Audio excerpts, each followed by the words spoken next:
සුබම සුබ දවසක් කියලා පිළිගන්නවා මගේ යාළුවෝ සියලුම දෙනාව CLK සිනිමා YouTube නාලිකාව තුලට.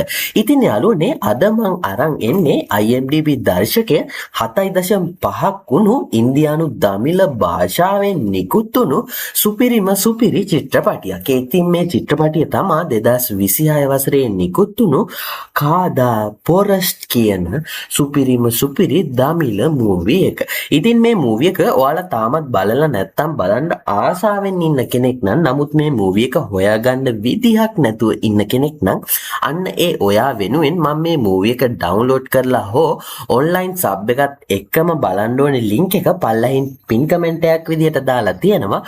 ඔයාලට පුළුවන් ඒ ලින්ක් එකෙන් ගිහිල්ලා මේ මූවි එක සිංහල සබ් එකත් එක්කම බලන්න. එහෙනම් යාළුවනේ අපි වැඩි කතා බහක් නොකොට යමු මේ මූවි එකේ මොකද්ද සිද්ධ වෙන්නේ කියලා කෙටියෙන්ම දැනගන්න. ඒ වගේ මතක් කරනවා ඔයාලා තාමත් මගේ YouTube නාලිකාව subscribe කරලා නැත්නම් ඔයාලා කැමති නම් මේ වගේ අලුතෙන් එන movies TV series මන් දාපු ගමන් ඔයාලා ගාවටම ගෙන්න ගන්න. එහෙනම් අනිවාර්යෙන් මේ වීඩියෝ එක බලන කෙනෙක් නම් ඔයා ඔය පල්ලෙහින් තියෙන subscribe button එකට පොඩි ටච් එකක් දාගෙන යන්න අමතක කරන්න එපා. එහෙනම් යාළුවනේ අපි යමු මේ මූවි එකේ කතාව පැත්තට. හරි ඉතින් යාළුවනේ අපි මේ මූවි එකේ කතාව පැත්තට ගියොත් මේ මූවි එකේ කතාව මුලින්ම පටන් ගන්නේ 1980 වර්ෂයේදී.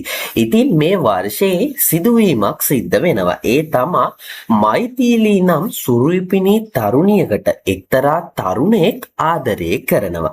නමුත් යාළුවනේ ඇය ඔහුට ආදරය නොකිරීම නිසා ඔහුගේ වේදනාවෙන් මිදෙන්න මේ මෛතිලි කියන ගෑනු ළමයාව ඝාතනය කරනවා. ඊට පස්සේ කතාව පටන් ගන්නේ යාළුවනේ 2020 වර්ෂයේ.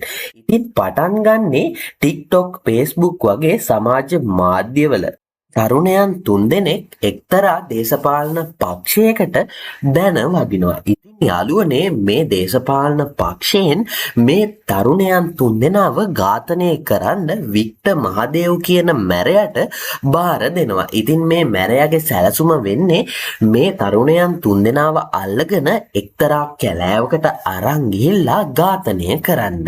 ඉතින් කොහොම හරි වික්ටර් මහදේව් මේ කොල්ල 3 දෙනාව අල්ලගෙන අරගෙන යනවා මේ මහ කැලෑවට.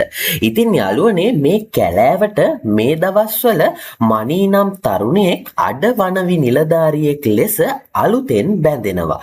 ඒ වගේම තමා මේ කාර්යාලයේ ඉන්නවා වෙන්බා නම් වනජීවි ඡායාරූප ශිල්පිනියක්. ඉතින් යාළුවනේ මේ මති වෙන්බයි දවසක් යනවා කැලේ මැදට දුර්ලභ ඡායාරූප ටිකක් ගන්න. ඉතින් ඔය වෙලාවේ තමා වික්ටර් මහදේව් අර කොල්ල 3 දෙනාව අරගෙන කැලේ මැදට එන්නේ මෙයාලව මරලා දාන්න. ඉතින් යාළුවනේ මේ ෆොටෝ ගහන්න යන මති වෙන්බයි දකිනවා මේ සිද්ධිය. ඉතින් ඔතනින් එහා තමා මේ මූවි එකේ කතාව ගලාගෙන යන්නේ. කෙටියෙන්ම කියනවා නම් කටුක ඉහළ අවදානම් ඇති දිවි ගලවා ගැනීමේ කතාවක් තමා මේ මූවි එක. ඉතින් මෙයාලට දිවි බේර ගන්න පුළුවන් වෙයිද මේ මහදේව් කියන මැරයාගේ. ඉතින් සියලුම දෙනාට මේ මූවි එක බලන්න ආරාධනා කරන ගමන් අදට මං සමු ගන්නවා සියලුම දෙනාට සුබම සුබ දවසක්.